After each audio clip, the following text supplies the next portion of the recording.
Only 3 match days remain in the Clash Royale League West 2020 Spring Split. And in a couple hours, we'll be down to just 2.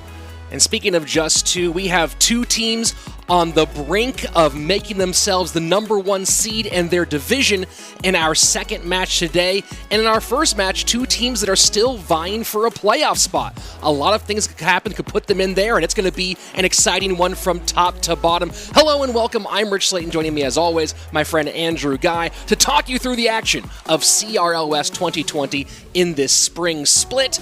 We have Chivas Esports and CRL Royale Betis, and then Spacestation Gaming and Misfits, both undefeated. Andrew, I'm excited. You're excited, and of course, everyone watching at home is probably I would hope so. I hope you guys are hanging out with us on YouTube. I know we're live on Twitch as well, so why don't you drop us a follow there? Maybe even drop us a sub. Who knows? Maybe you got that Twitch Prime sub you could drop on Twitch, but you could also subscribe for free right here on YouTube. Turn on those notifications. Make sure you're live with us every Saturday and Sunday. As Rich just said, we're almost done with our regular season. We're going to be going into playoffs soon, so catch us live. Turn on those notifications.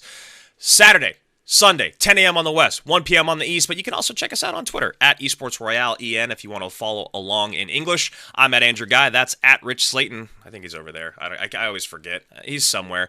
Last thing, Fantasy Royale. Yesterday was a good day for a lot of people out there that picked some tribe members, especially if you went for the duo of Azelis and Buff, but maybe you weren't that smart, and maybe you need to make some trades so you can start making those trades on Tuesday, get them set by Saturday morning. And yesterday in the YouTube chat, which we are watching, someone was asking, when do those stats get updated? Well, I checked last night. My Fantasy Royale in the Esports tab was all updated, so you can check them the night after the matches.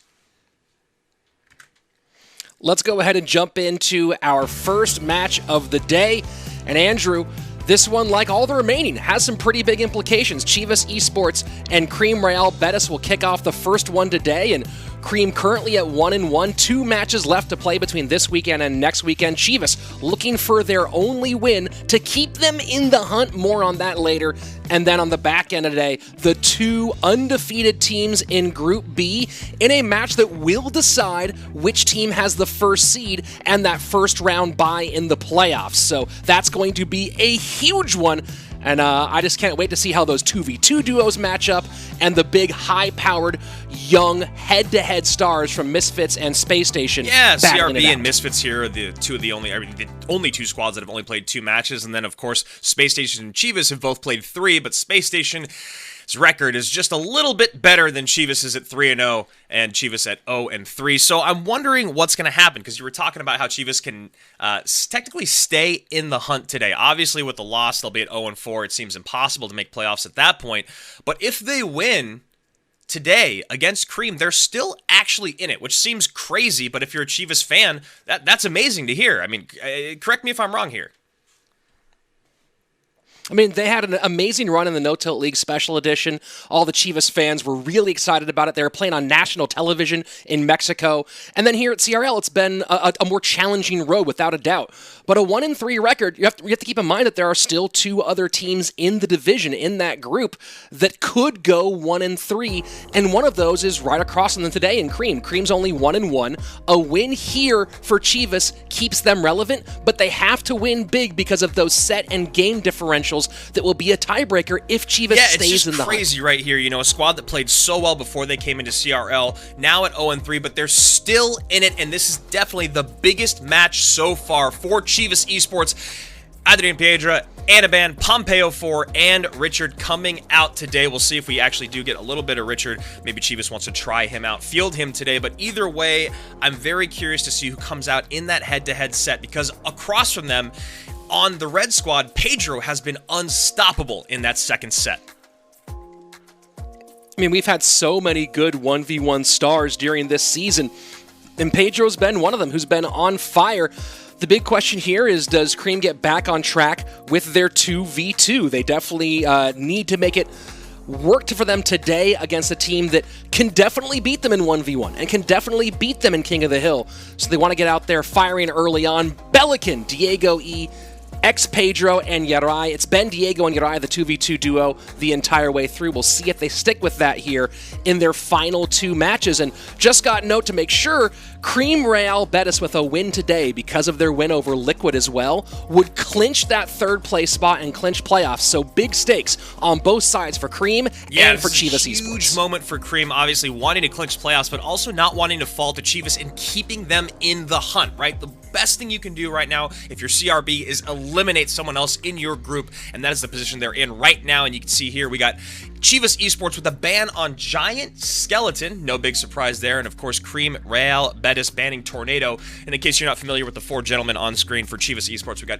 Adrian Piedra and Pompeo from left to right, and of course Yarai and Diego E coming out for CRB. Let's go into game number 1 of a very important match. This is huge, Andrew, and for Chivas, 2v2, 1-2 so far in sets on the season, 2-4 in games, and you know, you think that for Chivas, 2v2 would be one of those ones where it's like we would like to win it, but it doesn't make it the end-all, be-all. But Anaban has not been as reliable in the 1v1 as they'd hoped, so puts a lot more pressure on Adrian and Pompeo than maybe they'd expected coming into this season. It's really tough for Anaban here at CRL. You know, he's picked up his first set win his last match against Bale, but otherwise has been really struggling in the 1v1 set and in King of the Hill. And I think for Chivas, this 2v2 set becomes really important just because of how well Pedro has been playing. You can't really rely on him to lose this set if you are Chivas. So here we go, Battle Healer and P.E.K.K.A. at the bridge, and there you go, Graveyard down. So we saw some Graveyard Battle Healer yesterday, seen it again today. And the Snowball making a little bit more room, a decent Graveyard really push nice for the Graveyard open. push. And you see here, you got an E-Wiz and a Musketeer coming across to help out with the counter push that's coming in here from Cream. A nice opening blow from Chivas. So it might be a similar look coming from Cream, as you can see, Battle Healer, Night Witch, Mega Knight, Musketeer.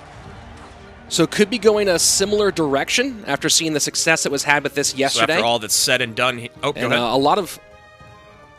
Oh, and I was going to say, a lot of happiness with this team overall with Uri and Diego E. Diego E, of course, has played 2v2 a bunch in the past, but, you know, we've talked a lot about the transition of players from being 1v1 to 2v2, and Uri's done a really, really good job of moving from being a guy who primarily played in the 1v1 set, went 4-0 in sets, 8-1 in games last season, and has similarly made a nice transition to this one.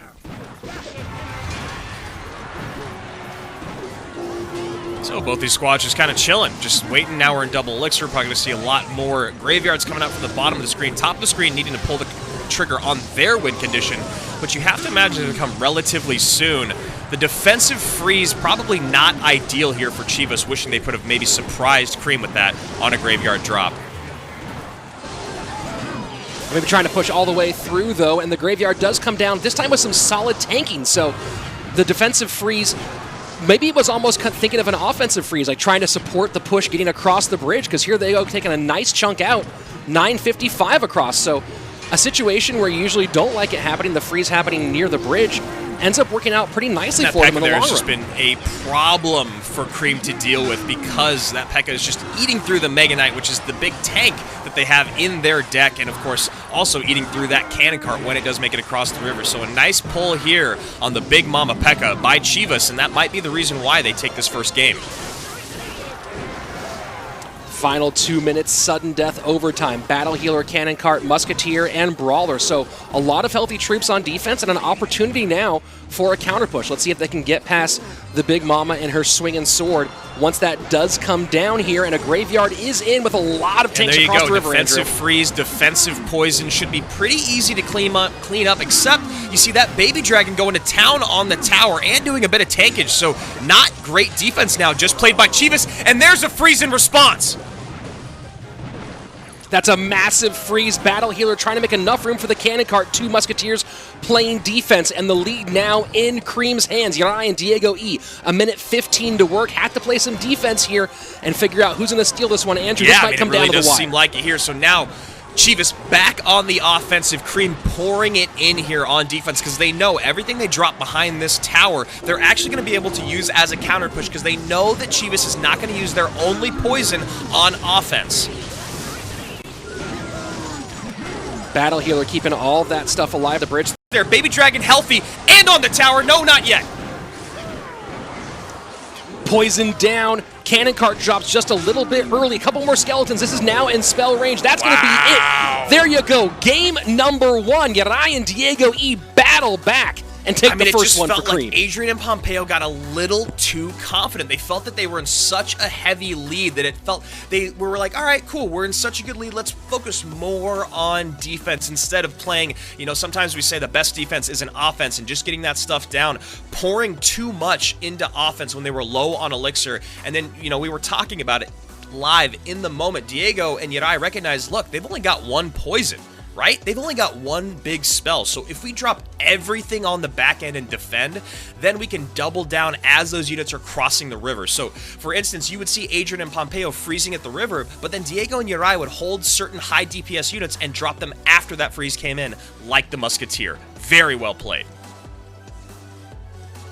It was such an interesting back and forth, and here we go, the final minute, triple elixir, and you know, this strategy worked a couple times early on, Andrew, but you know, you play the same trick a number of times and it's going to work, but you can't, as we've talked about it, rinse and repeat the same thing over and over again. So here you go, not getting enough DPS on those, and that's going to be a GG. The Cannon Cart came down first, and then you saw the E-Wiz come down after that. That's when the freeze came in on top of the E-Wiz, Cannon Cart, and Old Musketeer. But Uri and Diego were waiting for it. They dropped a second Musketeer down right on top, and that was it. They just kept winning these bridge battles as the game went on, and I don't know. Maybe that defensive freeze should have just been used a little bit more sparingly.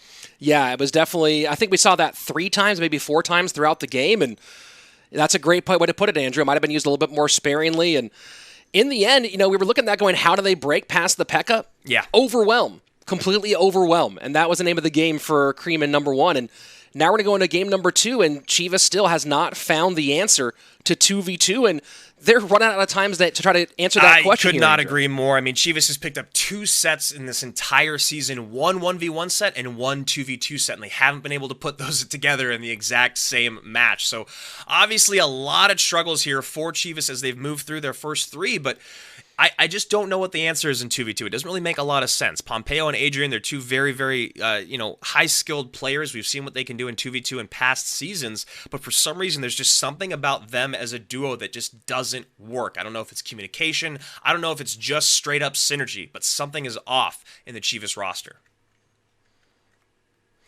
Well, let's go ahead and jump into game number 2. Cream Real Betis with the advantage and set point coming here for the boys in green. Chivas, if they win at all, they're still in it, but a 2-0 for them would be massive. Is that correct?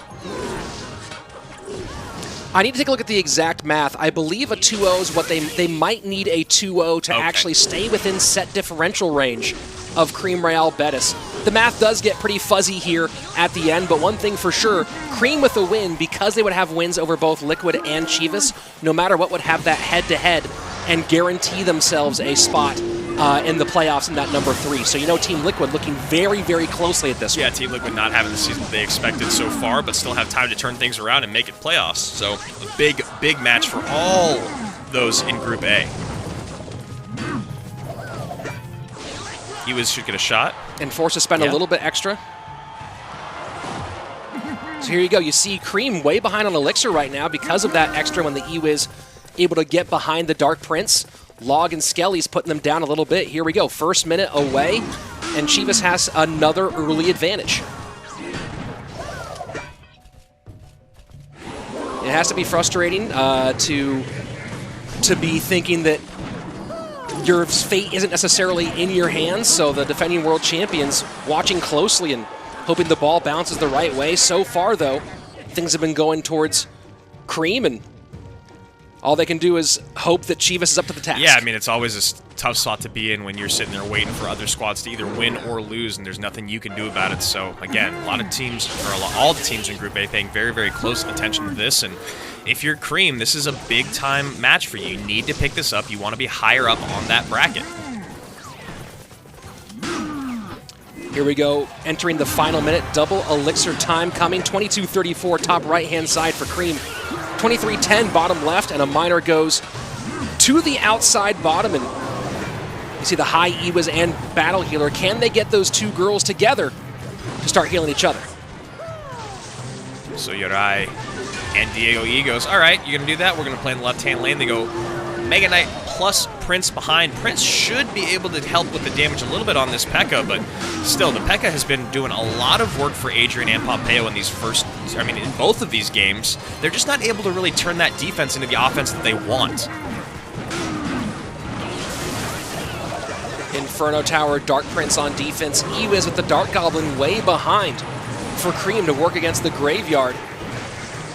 And the minor chip so far, the primary damage for Cream, and they're doing a good job with it. I don't think we've seen much in the way of caught miners so far. Yeah, and I think that's the name of the game here for Cream. They got to keep getting this little bit of chip damage here and there because they have a ton of great defensive responses, right? They have the Snowball, the Dark Goblin, the Skellies, the Log, the Poison, the Ewiz. They've got everything they need to stop these Graveyard pushes, so just go for chip damage. Don't overextend yourself. Don't try to go for something fancy. Just get damage where you can and wear them out.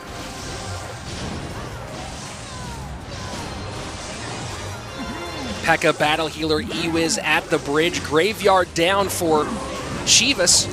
Trying to get some more on there, and the Dark Goblin has been so difficult. With this in the 2v2 in particular, it's even harder to get to the Dark Goblin because he stands so far behind that King Tower. No way to take care of it. without an activation, whereas in 1v1, sometimes that Dark Goblin just sneaks forward a little bit, and that's going to be a big rocket for Cream. Massive rocket. A great positive elixir trade. They got damage on the tower. Miner was already in beforehand, baiting out that double drop of the Musketeer and Battle Healer. This looks like Cream is going to run away with this 2v2 set. Here we go, final minute. Triple elixir now starting to flow. 15:43 left-hand side. Chivas trying to find some way to battle back in here, but they're having so much trouble getting anything into the second level to tank, and there we go. Finally, the freeze comes out, but the Dark Goblin and Log, again, going to be more than up to the task on defense. So Log coming in, not able to get that chip damage, but the poison is down, just chipping away our Adrian and Pompeo, but it's not going to be enough. There's too much spell power and too much chip damage coming in from Cream. An easy 2-0. I mean, they made that look like they weren't even trying there, Andrew. And, you know, I think, in my opinion, the MVP is the Dark Goblin, even though we didn't see the Dark Goblin get into the mix very much in the bridge battles or up high.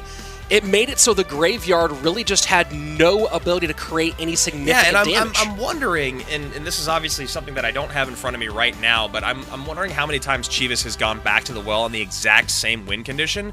Because honestly, if I'm looking at what Cream brought out, and you look at what they have in their hands here, I talked about it during the match, but Skeletons, Dark Goblin, Snowball, Dark Prince, okay? Log, Poison, Bats, Ewiz, every single thing in their deck, almost of the 16 cards they have, helps take care of that Graveyard. And then, conversely, you get those Skelly Barrel drops, you get the Rocket Cycle, and you get Minor Chip in. That's an easy W for Cream, so maybe Adrian and Pompeo should have readjusted their win condition in Game 2. Here we go, taking a look at the final few moments, and you know, once you get into that spell cycle range, that's a last gasp attempt to try to get across the bridge. But this was the real story, Andrew, and the bridge battle being won, so no tanks can get across, and you see the freeze go to the Muskie and the Inferno Tower, but Dark Goblin and Log clean it up in the back, and now we're in a situation where your opponent has Rocket, Log, Miner, Poison, and you're under 1,000 HP. Good luck, you're not coming back. There's just too much single target DPS coming out from Adrian and Pompeo, right? Because at the river, if it's a P.E.K.K.A. up front, what they did every single time was they go, okay, Mega Knight in the back, let's get a ranged unit behind the Mega Knight. We'll also get our Inferno Tower so it can focus units on the river, and then we'll throw Skellies up front. Because just those 3 Skellies up front soaking up Musketeer shots, P.E.K.K.A. swings, that does so much for the longevity of your Mega Knight on the map. And there was just no way. I mean, Chivas varied it up a couple times with a freeze on the Inferno and the poison on the Inferno, but they just didn't have enough spell power to break through those bridge battles. So now, Andrew, we head into the 1v1 in a place where, I guess the big question, you and I were talking about this morning, is there any way that you bench Anaban and put Richard in, or do you have to keep riding the guy who you hoped would take you to the show? I'm gonna answer your question by using these beautiful stat sheets that you've put together, because if you go and you look at Anaban and you look at what he's done in 2020 in head-to-head, he's played 8 games, right? And he's won 2 of them. That's it. That's a problem. If that's your head-to-head star, that's a problem. And if you're going up against Pedro, I guess you put out the guy out there who you have the most faith in, which appears to be Anaban. But also, if he hasn't been putting it together against people that haven't been playing like Pedro, I think you have to adjust. I think you really do. It gets a difficult question, because then your other option is a much less experienced player. Richard's a fine player. We saw him do some great work, a couple big-time sweeps for Chivas in the No Tilt League Special Edition, and looks like it's going to be Anaban one more time. So a classic matchup here. Anaban and ex-Pedro in a best-of-3. We'll see if the young star for Chivas Esports can get it together and come through when it's needed most. So here we go into a very, very important 1v1 set here. Chivas Esports playing for their lives. And just to let you guys know, Anaban 0-2 against Jupiter King, 0-2 against Igor, but he 2-0'd Bale. So that is where he got his win, was against another rookie out there. Pedro, definitely not a rookie in any mean of the word, any sort of the word. So Valkyrie and Goblin Cage, maybe going with that Graveyard deck we saw yesterday, is Pedro. And look at this. Yay. We saw this yesterday as well. I do believe, Andrew, that it's good for the meta that spawners are a little bit less powerful than they were in the previous months. I think that it makes the game move a little bit faster. You don't see as clogged up lanes as we might have seen beforehand. It feels like, in general, they're in a pretty good place for exciting gameplay. Yeah, 150%. I completely agree. And I also am happy that they're still in the meta. Yes, you'll hear me groan every single time a Goblin Hut or a Barbarian Hut come out, but it doesn't mean I'm not happy to see them. I am glad that they are in the meta because it is a bummer when cards just don't show up at all in competitive. Except for Wizard. Except for Wizard. First 90 seconds away, and so far no one's even given a paper cut to their opponent, although this E-Wiz and Knight might be the first shot. Anaban taking a chunk out of Pedro's tower. We'll see if he can break through the second level. It looks like he's going to kind of sit back here and leak quite a bit, just setting up for that Barb Hut again. These guys just hanging out probably till we get to double elixir time. That's when you're going to start to see, I mean, definitely Anaman go pretty aggressive with his win condition, but I'm just curious to see what Pedro's idea is here, because it really seems like he's feeling out Anaman and hasn't committed to anything yet. Hasn't committed to really showing what he's doing by any means. This time Inferno Dragon nice and low with the Valk in front. We'll go meet the baby and Mega Minion. And again, an easy E-Wiz, so that's going to be going towards Anaban consistently. And there we go. There's the... And first Graveyard in. And Snowball up front. Archer's behind, but the poison is there as well. And I don't know if Pedro managed this exactly how he'd wished. Yeah, one Archer does get taken off by the poison. Anaban not taking a risk with maybe a finger slip and getting too close to the King Tower. Up ahead now, 17-15 as we go into sudden death overtime. You know, talking about, we saw something similar, not the exact same matchup yesterday, Andrew, but we did see a similar faster cycle Graveyard versus a slower cycle Graveyard yesterday. And the big key for Surge TS was the value of the Archers against the Graveyard and how hard it was to deal with them, and that it forces out both the Graveyard and the Poison to really get value. So we'll see if, as we go along, the potential faster cycle for Pedro can take and the lead. other big part about that was what you just mentioned, the faster cycle and getting hyper-aggressive with those Graveyards when you recognize what your opponent's best responses are to taking that Graveyard off the board, knowing where they are in his cycle, knowing where his Elixir's at, and then going heavy. So this is a big moment here for Pedro, Andrew, because now Anaban does not have the poison to support this Graveyard, and if Pedro can get back to Archers here, he can just decides to poison it off this time. But those Archers and the Valk on top of that going to be real frustrating for more damage. The big question now is, can Pedro get around faster? And, you know, the one thing that I have recognized Pedro doing is he's playing just a little bit more patient than Anaban. He's making more positive elixir trades, and with Graveyard, that really is the name of the game. So, you know, there was a moment there where Anaban was up about 7-ish elixir when he had a Barb Hut down and Pedro hadn't played anything yet. And now Pedro has recovered from that moderately well, but he needs to make more positive elixir trades if he wants to get back on offense in any sort of effective way. Here we go, opposite lane pressure from the Valk and the Archers. Yeah, and that's going to be an easy defense. But poison going to be enough. So here's the question now. This deck gets around very, very quickly. We're in the final 30 seconds, and there you go. Valk down again. Will get across. No, does not get across the bridge in time. Poison, though, in response, and now a Graveyard down for one Anaban. unit just distracting the Valkyrie, pulled it away from getting any sort of real tankage down on the bottom right-hand side, and so Pedro now recognizing, look, I can't win this going head-on the left side, so I've got to start going to the right, but I think he recognized it very, very late in the game, so now he gets a snowball reset, but it's going to be too little, too late. Yeah, this is going to be brutal, and there you go. Anaban gets on the board with a win and a crown.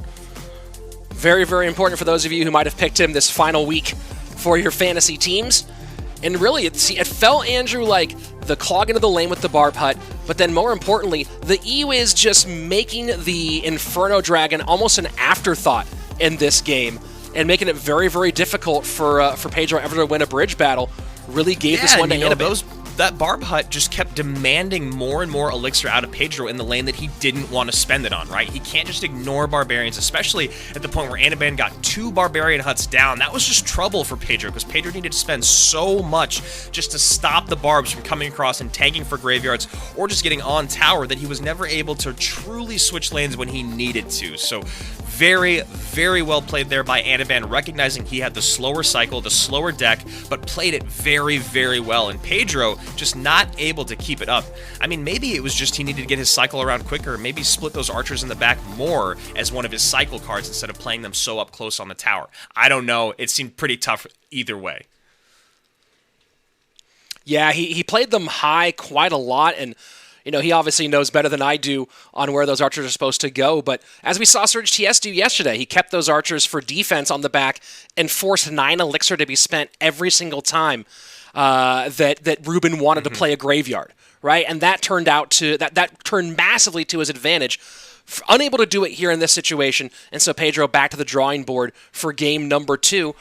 Now Anaban in a good spot. Hasn't won a lot of head-to-head play, but a win here does give his team a real fighting chance going into that King of the Hill. Trying to keep Chivas alive, and one of the biggest things about spawners is making your opponent dig into their elixir banks regularly and never having how much they need. So I was talking about it as it happened. I was saying, Pedro's down a bunch of elixir. At one point, he was able to recover. There was a moment where Anaban had a Barb Hut on the board and Pedro had nothing, right? Literally, as I was saying that, it happened again. Anaban got another Barb Hut down and Pedro still had not even close to the same amount of elixir. So just really, really nice positive trades from Anaban all throughout, or maybe more so making his opponent make mistakes in game number 1. Let's go ahead and jump into game number 2. Anaban bottom of your screen, Pedro top, and Pedro cages up again to open. Yeah, looking at those 2 decks one more time, Andrew, and you're seeing one of the interactions we talked about a few times was that Ewiz and Inferno Dragon at the bridge, and it's not just that the Ewiz countered the Inferno Dragon, it's that it's 4 for 4, taking the Inferno off, and then forcing Pedro to play into the Ewiz as well, because he can't leave that alone on itself.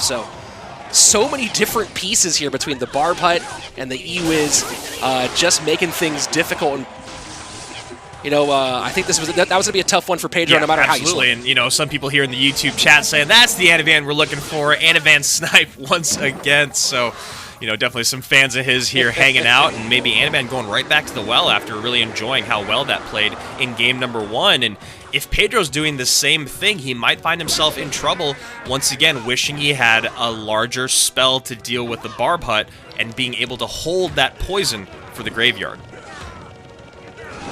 Well, it looks like he might be going with what Surge actually ran yesterday. So Pedro ran the Inferno Dragon instead of Mega Minion last game, and Surge TS ran this with Mega Minion, I believe, yesterday.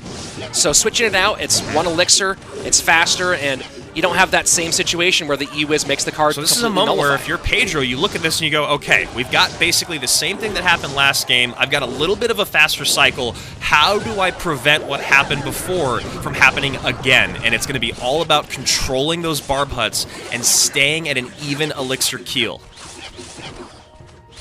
Well, certainly missing a snowball on the Mega Minion Knight isn't the way to do it. And again here now, it's Anaban with an early elixir lead. Yeah, and there goes the offensive poison to do a little bit of damage on this Ewiz. Ewiz should still get a hit. Yeah. And here we go. Pedro getting more aggressive with graveyards early in game number 2. That's an important difference from game number 1.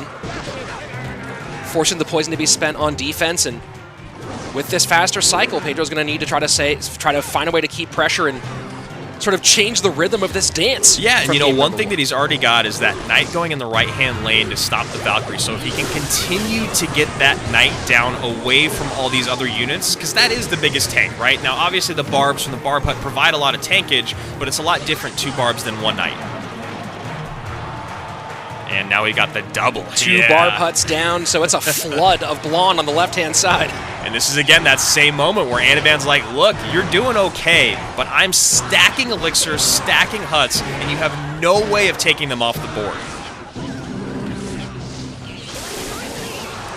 Valk, Brawler, and Mega Minion all in Baby Dragon Splash, and now you have a huge counter push tank and going the opposite direction. really well played, Iwas, being just one tile outside that poison, so you get just a little bit of utility crossing the river. Anaban's just barely in the lead, but again, he's got the second barb hut down.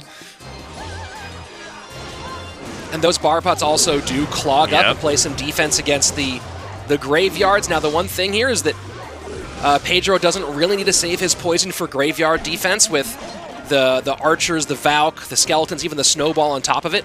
So he is a little more free to use this poison in alternative ways, although he might end up using it. Here we go. That's going to be Anaban's poison, trying to make 15 elixir crossing the board there with the help from the poison.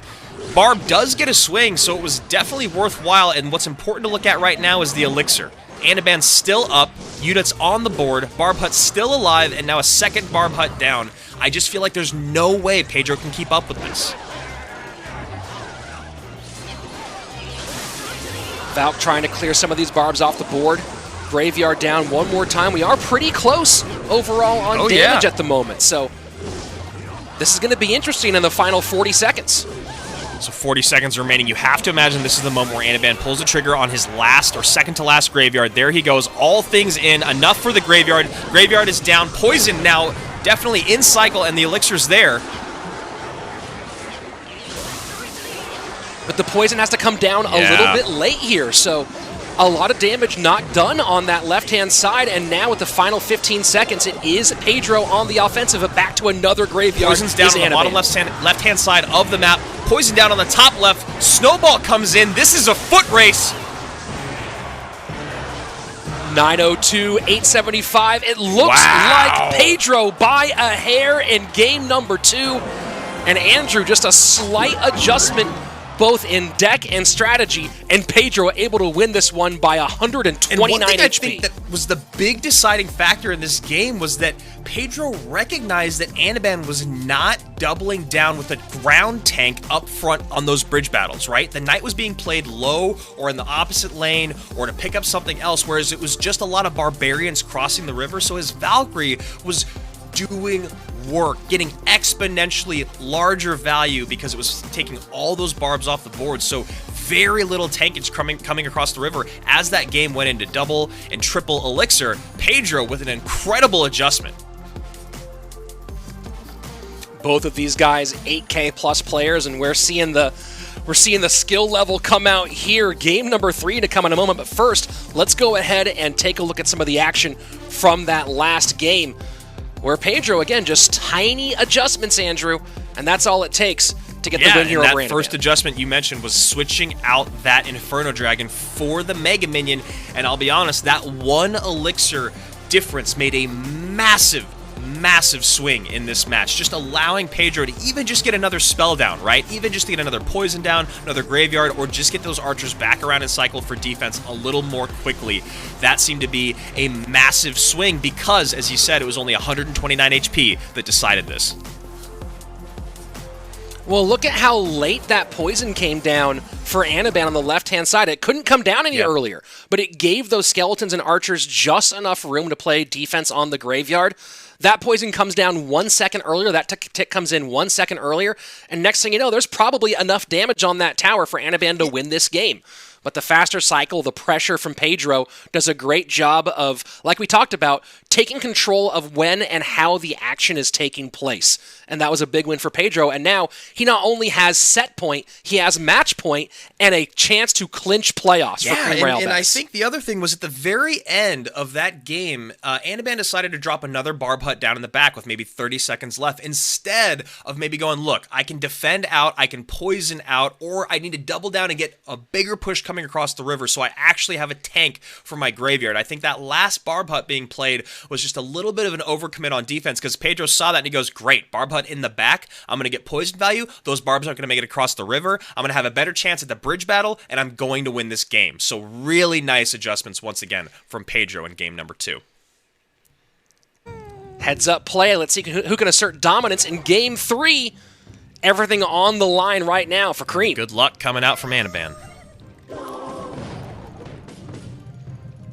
Anaban definitely wants to take this one away from Pedro. And looks like potentially going Royal Hawks is the Cream Royale Betis player. And Anaban maybe going. You think so? Is it going to be? Oh, wait. We had this conversation yesterday. People are calling it, they're not calling it ISPO anymore. What are they calling it? They're calling it Ice Rocket now, not. Andrew. And honestly, with the way that this version of ISPO plays in this meta, I don't think they're necessarily I mean, wrong. I agree. You know, you can decide to just only play your Expo defensively and Rocket Cycle out, depending on what the matchup is. So right now, Anaban running something that has surged back into the meta, GCs, top ladder alike, or even classic challenges if you're like Rich and I. And then Pedro running a deck that might have a lot of trouble taking these buildings off the board. Yeah, I mean, we've seen 3M against ISPO already throughout this tournament, and while if you look at the data that's been pulled, it does not really tell the story of this matchup at the highest level, where you have so many people who don't know how to play ISPO to the top level, who kind of bring the win rate down in this matchup. In reality, when you have players of this caliber, it really feels like Anaban has no business losing this one against I couldn't agree more. Now, of course, we did see the German Morten pull off the incredible against, I believe it was IMJP, with this exact same matchup. So we'll see if he has it in him to do it again today. Or, excuse me, if Pedro has it in him to replicate what Morten did the other day. But, yeah, uphill battle, and I can't imagine Anaban makes... I mean, I'm sure Anaban was watching that match as well, right? So he knows the mistakes that were made. Yeah, and he's doing the right thing now. I mean, the Expo might have been a little bit early, but right now it's build a city, stack the heck out of those Teslas, make it so hard to break through, and do what you just saw right there. Get a nice NATO rocket. Yeah, we're not playing Clash Royale anymore. This is all Sim City, baby. And now Expo Tesla left-hand side, and the second Tesla will help with a little bit of cleanup. Obviously, Pedro... And there you go, a little bit of a lock. Yeah. Pedro having that fireball is going to help just a little bit, but I still just don't. I just don't know.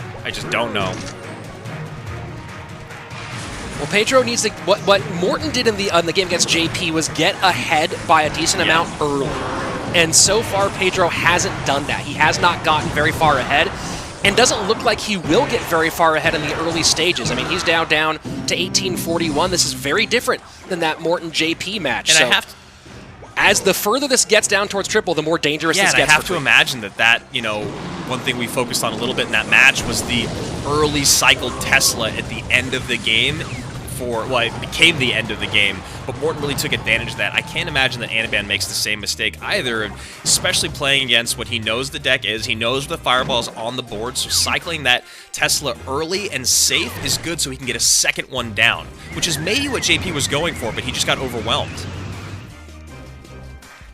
And there you go, pulls all three Musketeers to one side. And this is nice for Anaban not having to use the rocket to defend against this one. So here we go, Hogs in with the Hunter. Double Tesla, that's what you want. You want to get that cycle around and have the Elixir. The other thing was that with JP, he was so low in Elixir, he couldn't get that second Tesla down in time. So now Anaban gets an Expo down. Pedro not responding with the best options. That's trouble.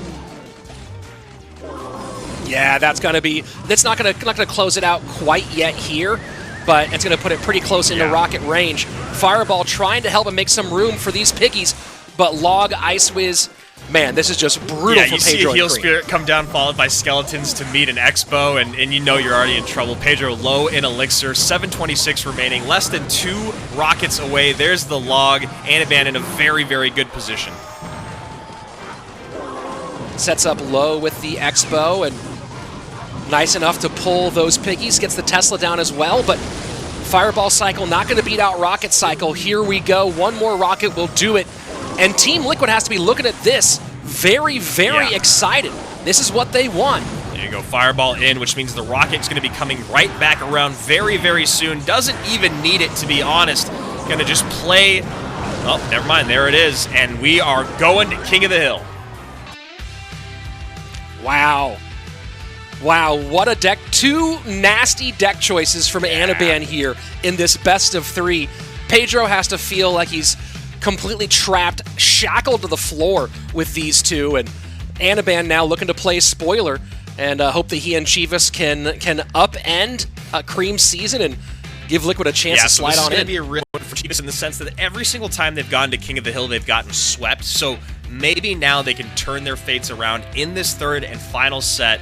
I know that we were talking about them having to have a 2-0, so maybe they're just playing upset now, but what a great upset for them to pull off. And also, you don't want to end the season 0-4, right? You got to get that one dub.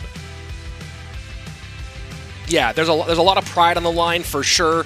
You can't affect the final results, and of course, on top of all of that, there's thinking about your contracts for next season, about where you might end up. Do you play in the fall? And these are more chances for you to show your value. This is the moment where you said, I believe, on comms, Rocket Cycle is going to beat out Fireball Cycle, or Fireball Cycle is not going to beat out Rocket Cycle. And that's exactly the case we were in. Anaban here just kind of pouring everything down at the end. And Pedro now rapidly cycling, which is maybe something he should have tried to work on a little bit sooner in the game. But it's a lot more difficult when you're not in triple elixir. And there you go. GG, well played. Now we head to the King of the Hill. And, I'm very curious to see what Chivas does in this King of the Hill. I really would like to see Richard get mixed into that roster. He's a talented young player. We saw him get 2 sweeps at No Tilt Special Edition. I'm really hoping that he comes out.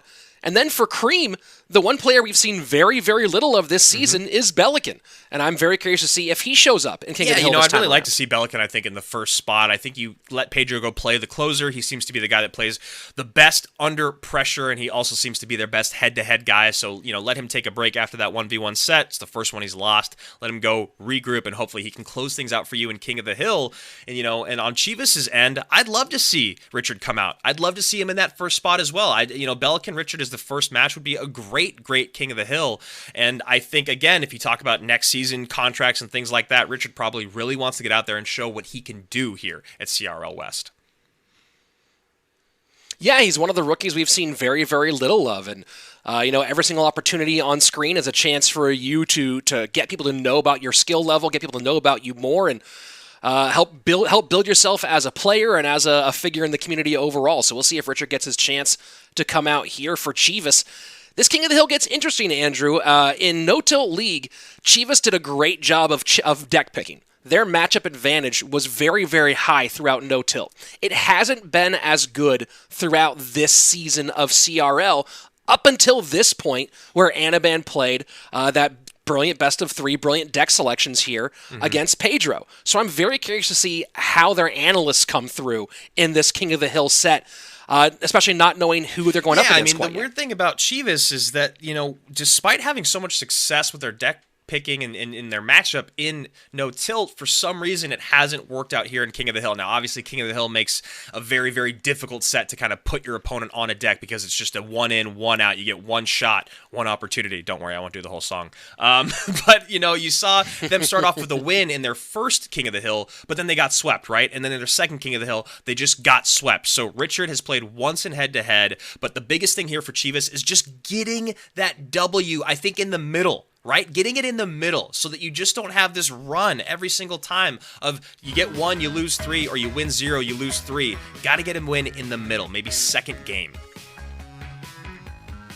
And there you go. It's going to be Pompeo, Adrian, and Anaban. So the 3 veterans for Chivas coming out this one.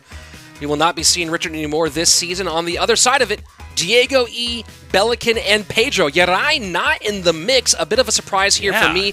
Andrew, let's jump into game number 1. Are you kind of surprised not to see Yarai in this King of the Hill? 150%. Yarai is one of the guys that you and I have talked so much about in his career as a guy that just is kind of an unsung star in head-to-head play. I mean, last season, you're looking at a guy that was 89% in the 1v1 set.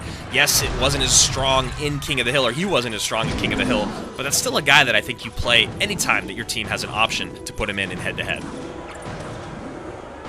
Oh, man, and Diego E. just going Golem early, but is slightly ahead on Elixir, so it's going to be, there you go, Ice Rocket against Golem Night Witch. Prepare for a long 5 minutes, folks. Yeah, this is a very interesting Golem deck, too. It's a much more control-style Golem deck.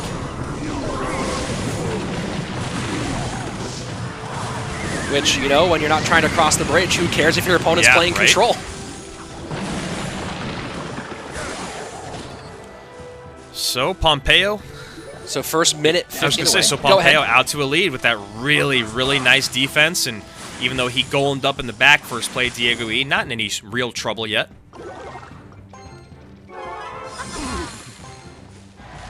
90 seconds away, and Diego E has banked with the cage. The Golem can absorb a lot from that Expo, and for a long time, Golem was the bane of Expo, but again, if you can't break through past all this defense, and you get down to that triple elixir, there's no way to block around. Yeah, and the rocket is really the key here for Pompeo. If he's able to NATO all those units together and get a rocket in, look at everything that we've seen so far from Diego. It all dies to rocket other than the Golem, right? So if Pompeo's able to get those NATO rockets in on Golem pushes for massive positive elixir trades and then getting an Expo down, we could see a lot of trouble here for Diego E. Expo left-hand lane.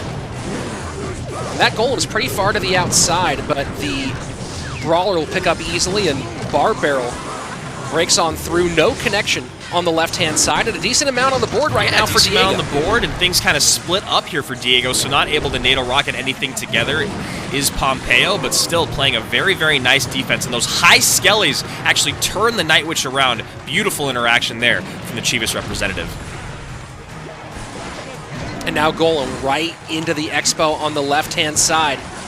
Tesla low to support, Ice Wiz to slow down the DPS from Diego's push.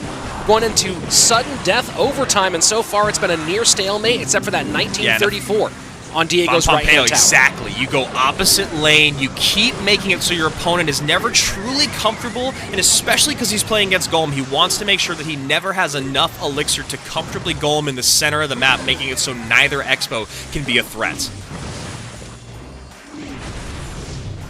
And there it is. And there we go. There's the Golem, and Ice set of skeletons to protect. Look at how far outside Pompeo sets the Expo, but no connection. It's one tile low, a misplacement from Pompeo.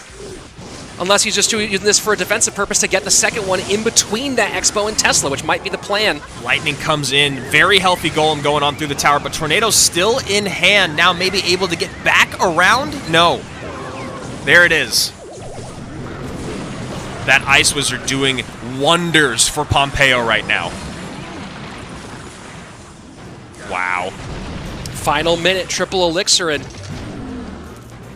it's gonna be an interesting question here, Andrew. He can stop the Expos from getting on tower. He can lightning off some of this defense, but can he do enough to get tower and force Pompeo to not play enough rockets offensively? I don't know if that's the case. I'm trying to think of the series of events that's about to come in, since that lightning was just used to take those units off the board here. I just don't know. I feel like Pompeo's just going to keep playing defense, get that sneaky rocket in at the end, and Diego's going to be in a world of hurt. Now piling everything on at the river, maybe that baits out the NATO lightning. NATO rocket. There it is. Oh, look.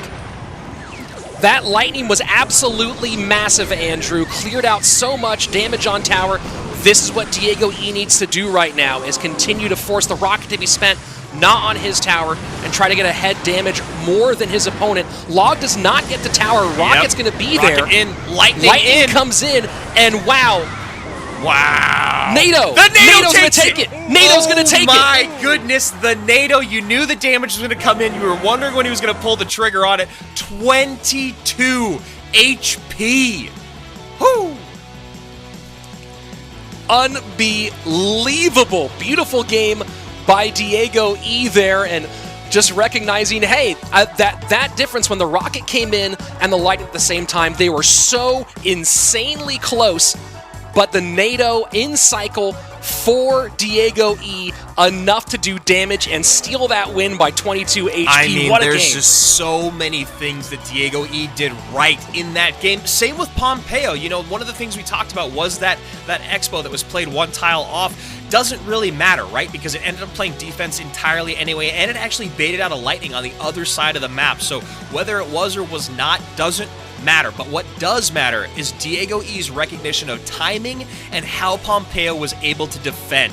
And he recognized that as soon as he started to get those golems down to the center of the map, he had to pile it on at the river so that Pompeo, as you said, Rich, was forced to NATO rocket on defense as opposed to getting just one more rocket on tower. That's all he needed, was one more rocket, and he couldn't do it. I mean, even a log or a NATO. Yeah. Yeah, and then think about this. The log, it's not this one. That log had to be played on defense as well. That log gets played on offense, you win the game, right? If you're able to get that chip on it, you win the game.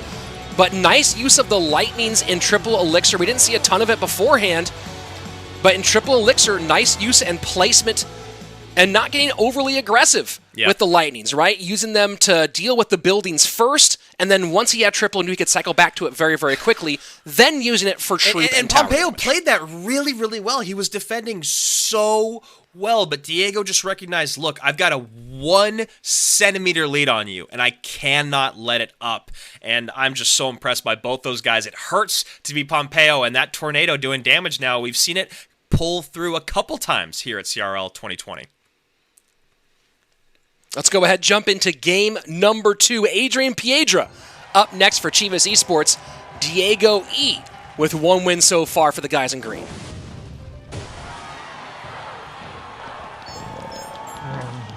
A little bit of cycle to open up for Adrian.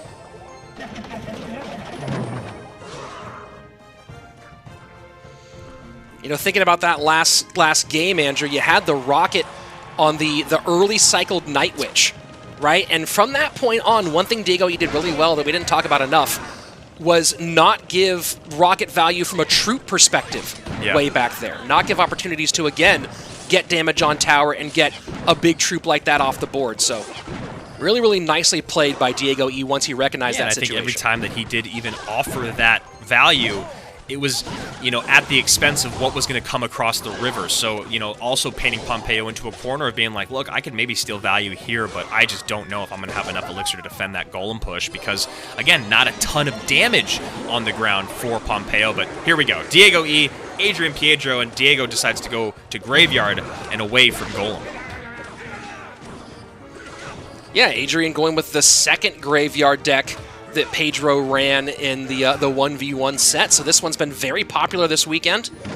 And Diego E going Barb Hut Graveyard. So everyone really loving these 2 Graveyard looks or general builds so far in this 4th week of gameplay. I'm excited to see as these 2 decks kind of develop and we see them in matchups more and more and more because we've seen it kind of go back and forth so far, right? We've seen the Barb Hut deck take wins and we've seen this bottom deck take wins. Adrian Piedra been around competitive Clash Royale for a long time, winning CR Worlds in 2017 for his home country of Mexico. And, of course, has been one of the biggest names in Clash Royale esports for now going on 4 years. Yeah, you know, he played 44 head-to-head games in his first season, and since then has really been trying to find his place. And, you know, one of the biggest things about Adrian that you'll hear so many people say is, you know, his positive energy for a roster does wonders, and that's why you'll see him fielded time and time again. He's just a joy to be around. He brings teams together. Valkyrie high gets the barbs and some of the skeletons, and Archer's low to help on that defense, but falling into a big hole early is Adrian Piedra. Diego E just putting the pressure on, and again, the Barb Hut creating so much annoyance for his opponent. Here we go. A lot coming across the river. Royal Delivery down up front, though, going to clean up basically all the tankage that Adrian had, and now a very nice counter push with another Barb Hut down for the Cream representative.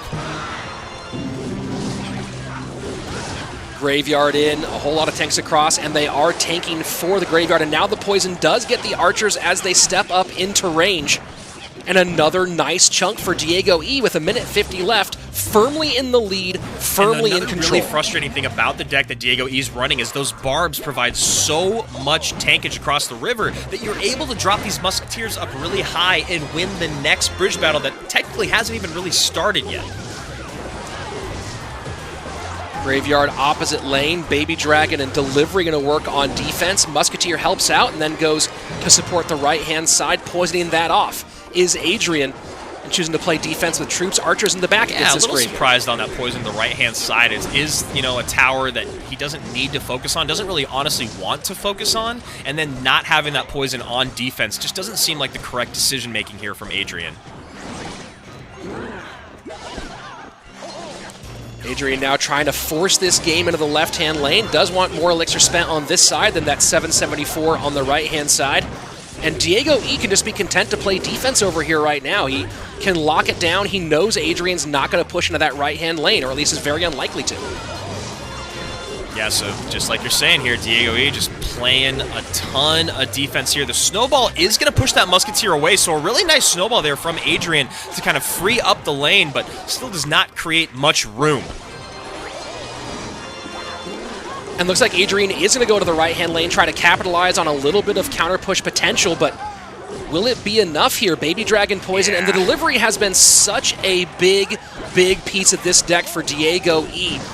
And you're talking about winning these bridge battles. That has been a huge part of it as we've gone through this entire game. You got the Musketeer on the back end. The delivery comes up front if there's no barbs or Knight there, and Diego E calls out good game. Adrian here not able to put it together. Chivas back against the wall once again with only one player left. Diego E looking to complete the sweep for CRB. This would be a big sweep for Diego E. You know, I'm really happy for this player overall, even if he doesn't complete the sweep right now. What Diego E has done this season has been really important for him as a player. He's had some struggles in King of the Hill historically, but right now, this season, a chance to come out with a pretty good King of the Hill record. And more importantly, after taking a season off, coming back and playing so well for Cream, it's a good turnaround for a very likable kid. Yes, exactly. It's a great turnaround for a very likable guy who, in his career, has basically been living at around 20-ish% in a win rate, right? 22% as a win rate. And then you're like, how does a guy like that still make it to a roster, right? Now, hear me out. It's because of the things that you're talking about right now. You talk about him being a joy to be around, being a nice guy, but also what he's now put together here in 2020, showing he's got it in 2v2, and this is a big sweep for him to add to his belt, add to his resume, and I'm very happy, as you said, that he's getting the opportunity to prove himself. Well, he had good performances after leaving. He played with Cream back in that spring season and had a dismal performance in the spring of 2019. And was that not in the league anymore? And it made sense. He wasn't playing at the correct level. But what he did, rather than sulk, rather than feel bad for himself, he went and worked harder. He was great in CCS, played great in these off-season tournaments, and kind of reinvented himself. And he's come back at a very solid level, and one that Cream knows they can rely on. And that's very important. So I'm really excited for him. And you think about players who are currently playing outside of CRL at the moment. You think of players who are playing in, whether it be the No-Tilt League, whether it be an OCL, players who used to be CRL who have disappeared for the moment. I'm curious to see how many of those players put in the work and make their way back here to CRL when a team can see that they truly are. And I love that that's been brought up because you and I have been in the scene now for years, and we've seen so many players come and go, players kind of retire and come back, players that played really well in one season, then picked up the next season, then came back years later. And it's all about that mental fortitude, right? You either have it or you don't. And it seems like Diego E is a guy that was able to recover from that, recoup, get over himself, as it were, and now come back in 2020 and put something great together. So Diego E, the guy that we're kind of celebrating right now for Cream, still first up, doing really well against Pompeo and Adrian Anaban. Once again, the only last breath that Chivas has in staying alive here, even just in this match. And as you talked about, not really going to make an effect on their playoff position, but at least you want to go out with a dub. Let's go ahead and jump into game number 3. Diego E with a chance to put a stamp on this season and a chance to put his team all the way through into playoffs with a win here over Anaban. 3 match points in a row potentially right now for Cream. 3 chances to secure their number 3 spot and move on into our playoffs. Anaban's going to go right back to it, and it appears so. Sure looks like it. Looks like he was there doing a great job freeing up a little bit of room there. Stays alive way longer than anyone thought it would. And Anaban now behind by about 200 damage. It's going to be the big question of whether or not Diego can get ahead early. Ooh, I like this play, Rich. I really like this play. Recognizing this. Miner goes to the safe spot, knowing NATO still is in cycle, and he doesn't quite get recognizing his opponent's deck once again. He knows exactly when and where he can be aggressive. He knows what his opponent has in cycle. I mean, that's the other thing about playing these decks that are so well known, is your opponent is basically, he can see your hand the entire time. And that was a really hard decision for Diego E, right? Because you don't want to give the King Tower activation early with the Miner, because you know you might be wanting to go for a lot of chip later on. But if he'd gone Miner to the back, could have pulled some of the skeletons back and maybe gotten some Prince shots. So that's a hard decision in that moment, whether you go for the damage early and sacrifice the activation, knowing also that it would have had to be 3 elixirs spent for Anaban on that Tornado. So a tough call there from Diego E. Chooses to play it safe, still in the lead. That's great insight stage. you give there, right? Because a lot of people go, why doesn't he go Miner to the back? That Prince probably gets hit. Even if the King Tower is activated, it doesn't matter because you're playing Royal Giant. Well, at this level, everything matters. And anytime that you can have just a little bit more help as you cross the river, a little bit more help on the other side of the map, it's something you don't want to give to your opponents. So I love that that's what Diego E did. Yeah, it's just such a hard call at this stage, though, Andrew, because one thing about this matchup is, you know, you really want to get ahead in damage early against this Rocket Cycle, and, you know, it's going to be an interesting question, and that's a lot of Fireball value there for Diego E. 3 buildings all just clumped like together. that Fireball feels like it just kind of evened everything out, and now he starts to get a little bit more tricky with the Tornado, which he needs to do. As you said, he's got to get that damage on the tower. A great high Firecracker has to be met by that Ice Wiz, and more importantly than that Firecracker coming out was baiting out that Ice Wiz. Well, this is what you're going to see now from Diego, is knowing that Anaban needs to use that NATO on defense with this Royal Giant on occasion, and trying to make sure that he's always able to Miner. And now, see, he's back to the safe spot with Fireball and support one more time. That Miner to the inside was because he knew Tornado had just been used on the Royal Giant, so we'll see if he gets there again. But currently doing the right thing is Diego, staying ahead early and trying to build a lead that was before a beautiful narration of that sequence, man, because also you saw when he sent the Miner into the safe spot again, he sends in a Fireball as well because he knows what his opponent's going to do. There you go, Miner to the inside, Royal Giant up high, making his opponent pick and choose where to use the spells, not able to do anything, and Anaban is in a rough spot right now. Diego E playing this picture perfect. Yeah, all it takes is one, though, That's Andrew. true. All it takes is one. And Prince down to the opposite lane, and the right timing to keep that Expo off. 2 really beefy troops in that Prince and the Royal Giant. And great Fireball value once again, takes the Expo off the board. Yes, the Tesla is hidden, but it also hits the Ice Wizard, and here we go. Once again, Firecracker just getting a little bit of damage on that Expo. And that's a really great Miner there. Look at the placement on that Miner. Picks up the Expo aggro by going to the inside tower. That's a huge one. And Diego, he should be back to Prince again. Miner Here on we the go. inside tanks for the Expo. Just varying up the way that he's defending the Expo is Diego E. Might be Skellies, might be Firecracker still on the board. Maybe it's Miner inside, RG or Prince. Oh, the swerve! And the game, my friend. 20 HP remains, and Diego E playing lights out. GG, well played. Thanks from Diego E. That's a King of the Hill sweep, a beautiful performance on the day. I believe, I check the scoreboard. Is that a 5-0 for Diego E on the day, or is that a 5-0? That's a 5-0 for Diego E. Hey, someone get this kid a backpack because he needs to carry. Yeah, beautiful first 2 games from him and Diego E. Pedro comes out and is only able to pick up 1 in that 1v1 set, but then Diego E comes out 1, 2, 3 in King of the Hill. Belican and Pedro go ahead and keep seated. Beautiful plays from Cream Real Betis today. Yeah, I mean, that's so nice for Diego. That's a big signature King of the Hill. That's a playoff clinching King of the Hill. And this was interesting. We talked just the overall management here, right? Noting, okay, there's the NATO, great. So Royal Giant has to get pulled away, and just going to get back around one more time to the Prince. 2 big tanky troops, and considering how often this team went to Icepo today, really great deck selection from Diego E, and you feel like they practiced this matchup. Yeah, and I'm reading the YouTube chat, and I'm seeing it on there as well. And once again, thank you guys for joining us on YouTube and putting your thoughts in the chat. But like, they're also saying the same thing that you just did. They went to Icebo or Ice Rocket or whatever we're calling it so many times today. What a great deck choice here from Cream. And honestly, you know, from something that we were kind of giving them credit for early on, seems like a horrible deck decision here from Chivas in a very important final game.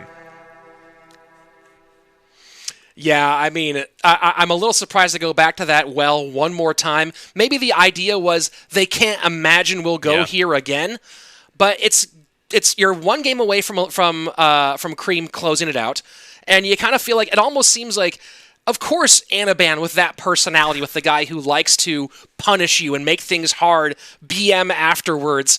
Of course, this is the deck he would go to. Of course, is the only two words that matter. And Diego E, I mean, one more time, come on, let's give him some love in the chat there. Diego E, 5-0 on the day. And just to put it in high relief, Andrew, you talked about his previous performance.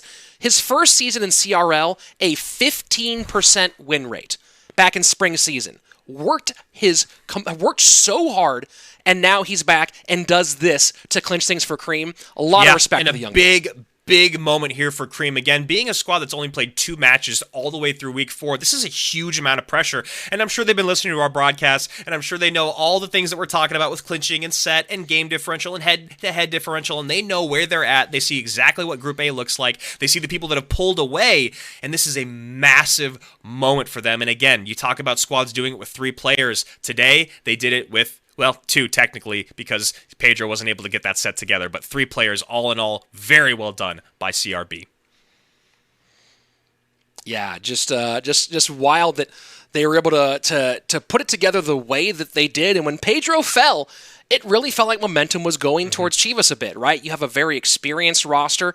You have Anaban and Pompeo, and not even talking about, for Anaban for a second, you have Adrian Pedro and Pompeo, who are both so experienced in high-pressure situations. It felt like the momentum swung, and Diego E said, no, sir, that's ours. And what's really important, last thing before we do jump to break, is that they did it without Pedro today. They were able to put it together without him dominating that 1v1 set. Hats off to you, Cream. That's a huge, huge point. That's a great first game. We'll be back with match number 2 in 5 minutes. Don't go anywhere.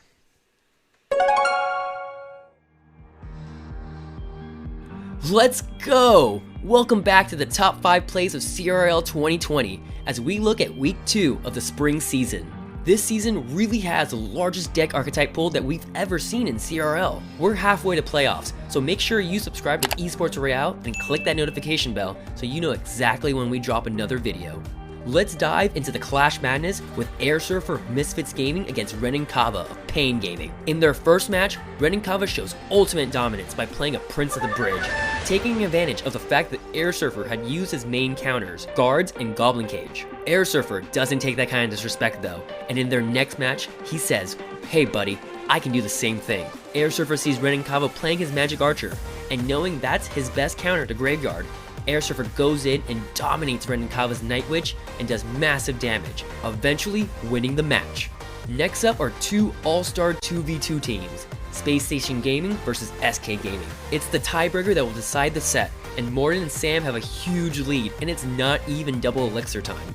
Morton and Sam play another Lightning, and they are one big spell away from victory. However, Crap and the Godder F realize that SK Gaming's main counters, the Graveyard, are out of hand, so they go all in with a Graveyard freeze push and steal the 2v2 set from right under SK Gaming's feet. And up next on our top 5 is another 2v2 duo, Codigo and Flash of Dignitas.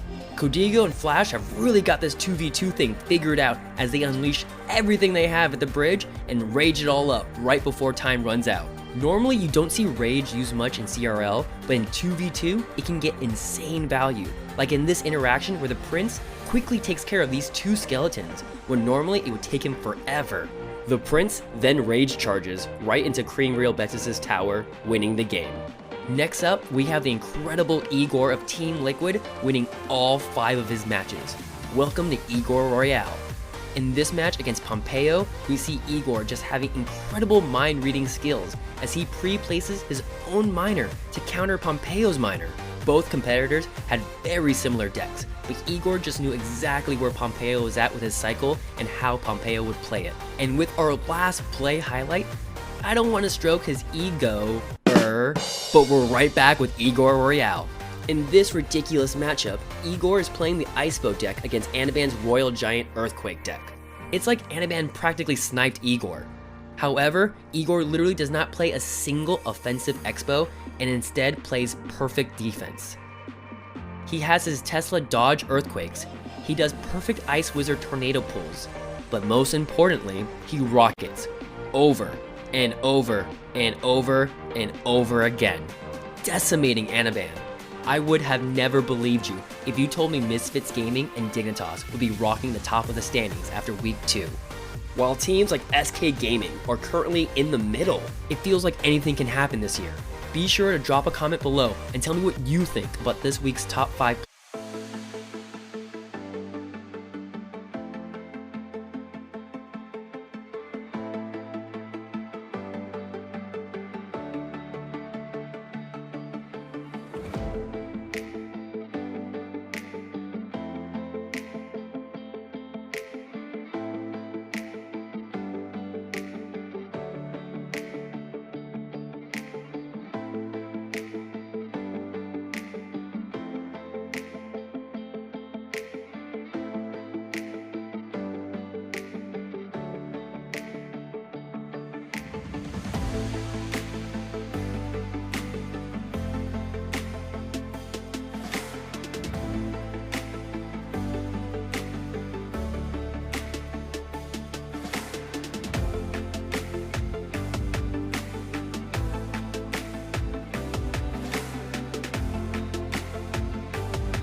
Because of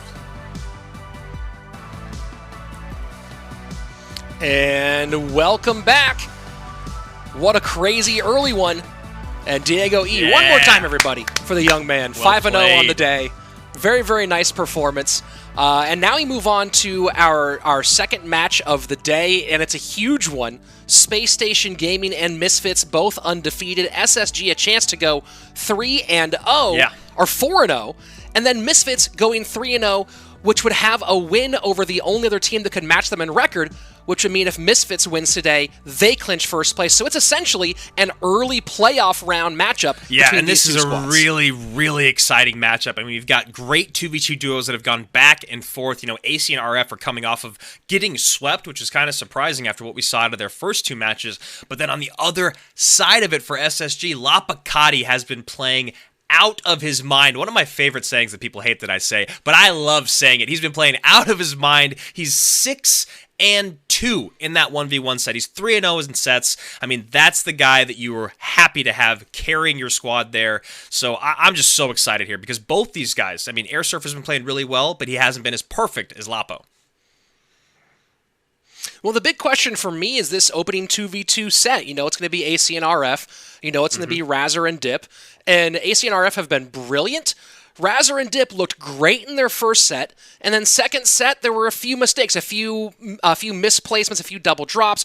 It wasn't quite to the same level. So if Razor and Dip are playing at their top form, this is going to be a 2v2 for the ages. If not, it feels like the advantage swings very quickly over to SSG. I agree. Now, here's the thing, is if SSG is able to take the 2v2 and somehow drop that 1v1 set, it becomes a brand new conversation when it gets to King of the Hill, because either of these squads have any one person that can go 1, 2, 3 on the sweep. So I don't know if we're going to go to that third and final set. I kind of want to see it.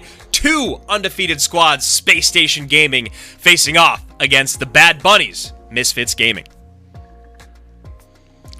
Yeah, this is going to be absolutely insane. A first round bye on the line for this one. So both squads certainly up for it. And Spacestation's already guaranteed themselves a spot in playoffs with the performance of Akrap, the God RF, Lapo, and Samuel. They're already all the way through, but we're going to head over to that Misfits roster in a second, Andrew. A loss here opens the door with Payne and SK, so it does start to get really, really squirrely depending on how all those pieces fall. The fact that we're this far into the season and that we have a couple squads that are undefeated and then the rest of their bracket essentially are all still battling it out, it's kind of crazy. So here we go, Misfits Gaming, the All-American roster, Air Surfer, Dip, formerly known as Trader Dip, Razor, and the King of the Hill god himself, Wings, who we have actually only seen in King of the Hill so far this season, and he's done okay. Let me check here. 100% at 4-0. So that is why if SSG does not take the first 2 sets, they could find themselves in trouble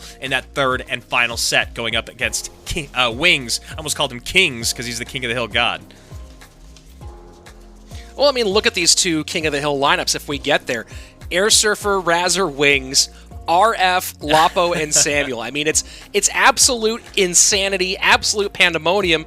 And first we start off with some of the best in the history of 2v2. You have the 2 overall game leaders at 52 wins each in AC and RF, up against the number 3 games leader in Razor at 51 total career wins in 2v2.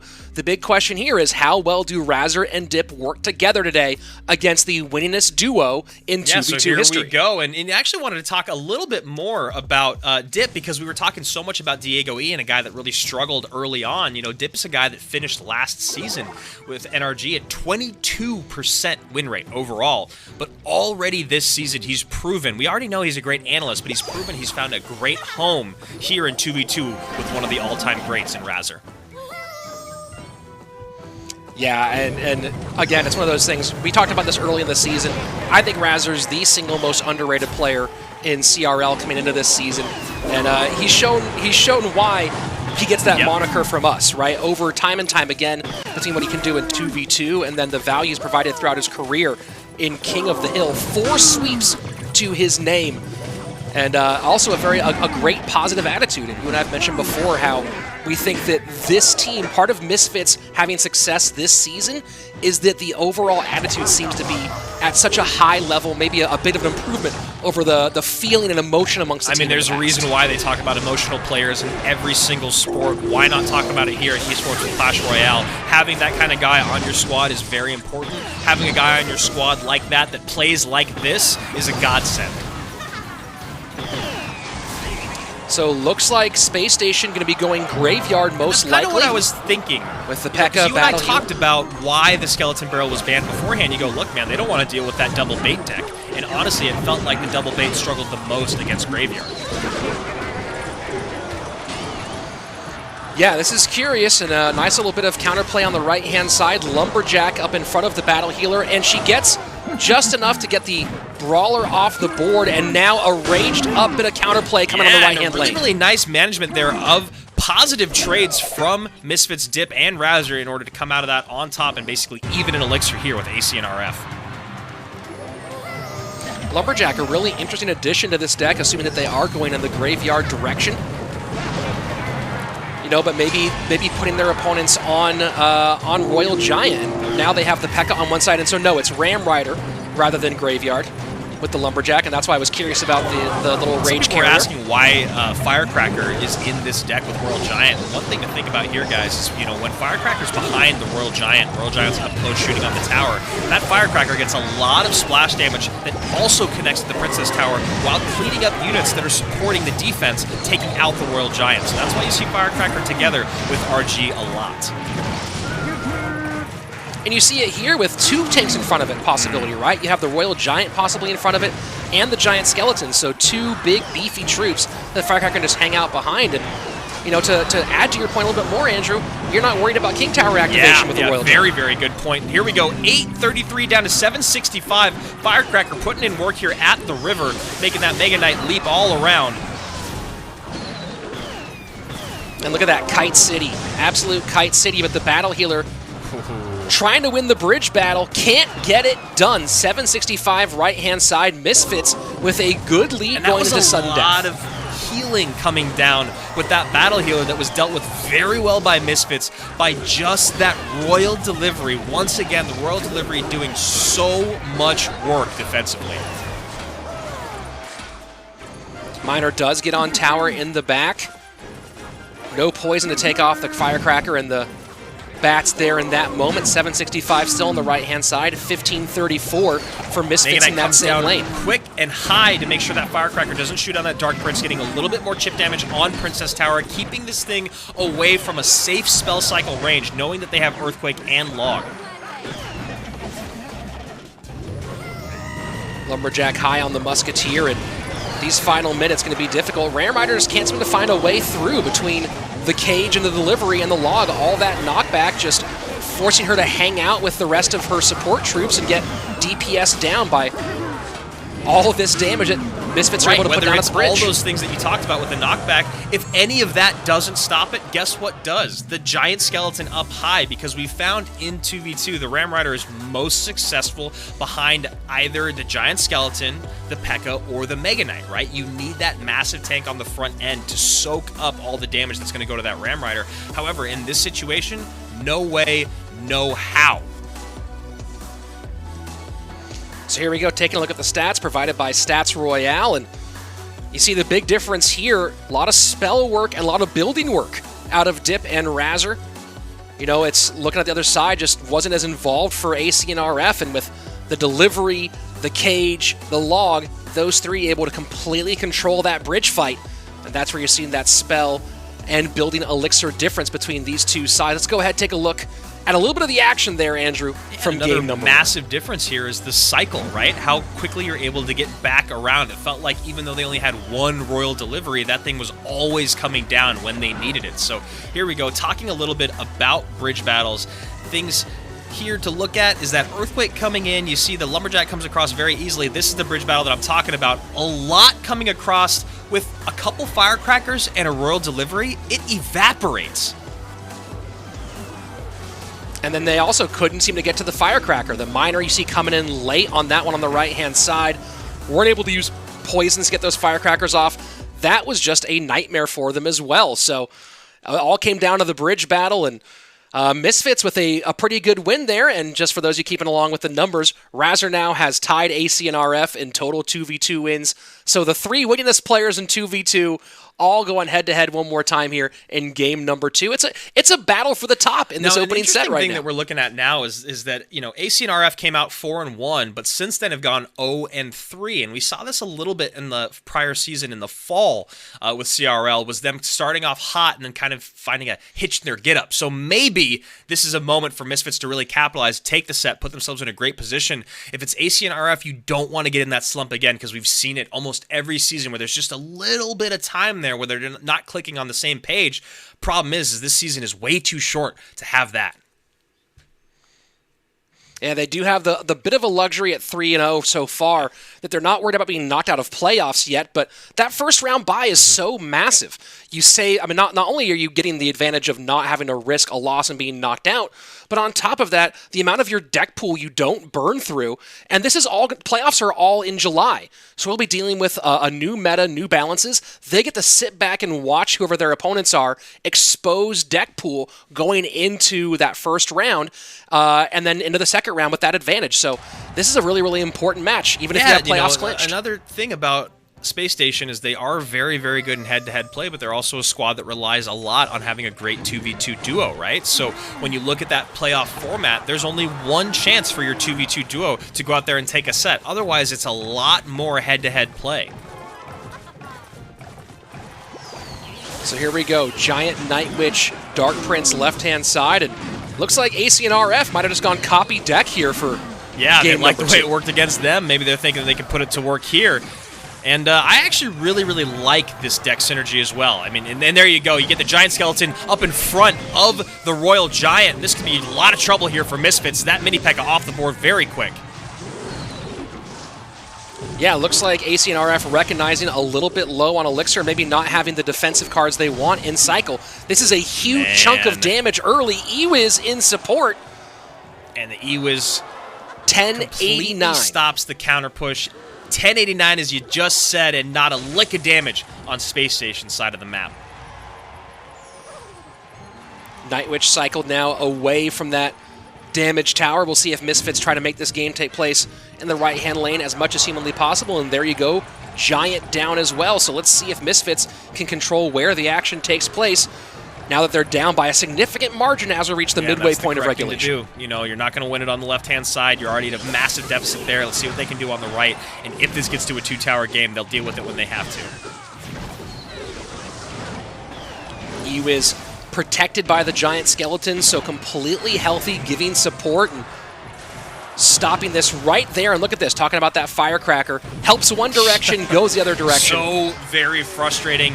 And you know, what we're seeing here already in game number 2 is what you talked about in game 1, which is how do I get that firecracker off the map? Log Skellies keep that same 3 elixir on the board a little bit longer on the left-hand side, and now it switches to the right. Giant Skeleton to try to win the bridge battle.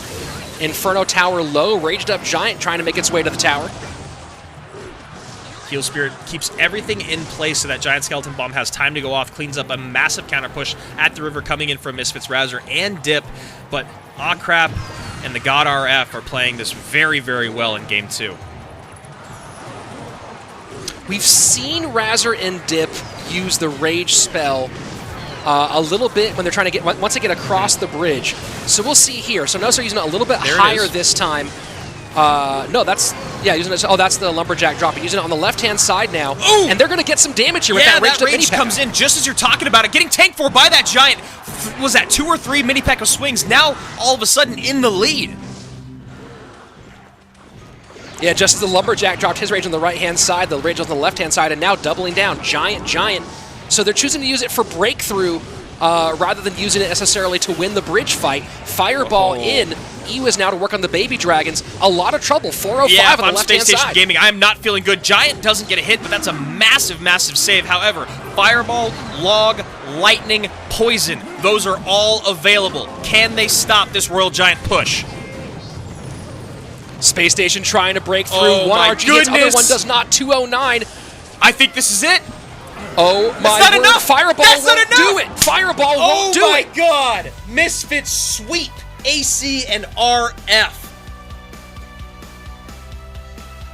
Wow. You're looking at that going, that's 209 on the tower. Fireball's not going to be enough. They need more. They could not get the damage on tower. And what a valiant effort, by the way, Andrew. I mean, that looked like it was going to be Razor and Dip getting by with a pretty good gap. Instead, came down to a hair.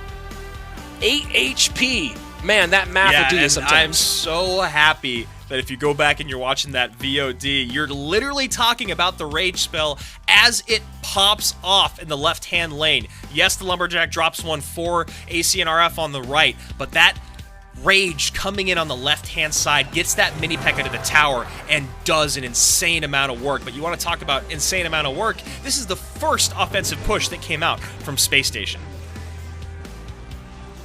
Yeah, and you just see the Ewiz right behind the push and the Firecracker on the far side, able to really work through all of that. And at this point, it really felt like Space Station had this thing locked down. But, you know, we've talked a lot in the past about the Lumberjack versus the Rage spell and the value they give in certain situations. And the precision of placement and timing you get by that 2 elixir Rage spell is so different than what the Lumberjack does when you don't really know when it will pop. So they don't go for it this time, right? They decide, look, it was so successful on the last push, we don't need to do it again. Instead, we'll double down. We'll make our opponent spend a ton of elixir defensively here on the left-hand side. We'll see what we can do. We got units on the board to play defense, which we know we have to do. Goblin Cage high. You get the log in. All these things played in perfect orchestration to mitigate 100% of that damage. Well, and you see that Heal Spirit being played by Space Station just a little bit too late, gets logged off, and then at that point the RGs were already pretty much dead. If the Heal Spirit's in a half step earlier, maybe that gets one more Royal Giant shot. If they don't play that, maybe they have one more elixir to do something to try to get back around, but you know, they had to play the log beforehand to try to break through. It's not in cycle, and 209 is just a little bit far away for a Fireball to finish the game. So now we have Lapacati, a guy coming out who hasn't lost yet set loss yet in the 1v1 set, going up against Air Surfer, who's been back and forth. But we talked about at the very top of this game, or the top of this match, now a real chance of going to King of the Hill, where Misfits have been very, very good. Yeah, well, first I'll have to get through, I guess, is Air Surfer, who's been the 1v1 guy so far for Misfits, so there's no easy out here. There's no guarantee. Lapo certainly can win this one, but you have to worry about the man right in front of you, and beating Air Surfer in a best of 3, there are not a lot of people that you would say, oh yeah, I'm pretty sure you're going to get that one done. I'm really excited for this 1v1, and this is also a big shot. The big question here is, how does Air Surfer deal with the pressure? This is his chance to secure first place in the division. Does he feel confident enough? Does he get nervous? Can he close this thing out and make a big season happen for his squad? That's a really solid point you bring up here. Lapacati on the left-hand side of your screen, not a guy that really seems to struggle much under pressure, but definitely a guy that rides on momentum, and momentum he has right now. Air Surfer on the right as we hop into this game, a guy looking to show that nerves are not breaking him today. So high mortar to open from Air Surfer. Goblin Cage picks it up. Baby Dragon on the mortar. Andrew, we haven't seen a lot of mortar here in the last couple of weeks. We've been seeing just a little bit of it, maybe like, if we're lucky, once a weekend. But it is definitely something that's popped higher and higher back into the meta. The problem is it's still a very high skill cap deck, no matter what anyone says out there. Well, obviously Air Surfer is good with fast cycle decks, and I gotta say, I love the gumption of going mortar against one of the top mortar players in the game. It's already just kind of a little bit of a different mortar look than we see with the Cannon Cart, the Archers, the Bats. Maybe we'll see Rocket in there as the big spell. But having Knight and Cannon Cart is definitely a surprise. Yeah, I'm not as familiar with mortar meta as you are, that's for sure, being the mortar player. I don't even think I have mortar maxed in my account, if I think about it correctly. Yeah, this is going to be a very interesting matchup, and here you see Lapo having a lot of answers to kind of tank for the mortar, whether it's the Goblin Cage, the Skeletons to distract, or of course the Night Witch to come down. We'll see if he has a Golem as well. Graveyard. I'm just choosing to eat the Baby Dragon, and it's mortar Graveyard.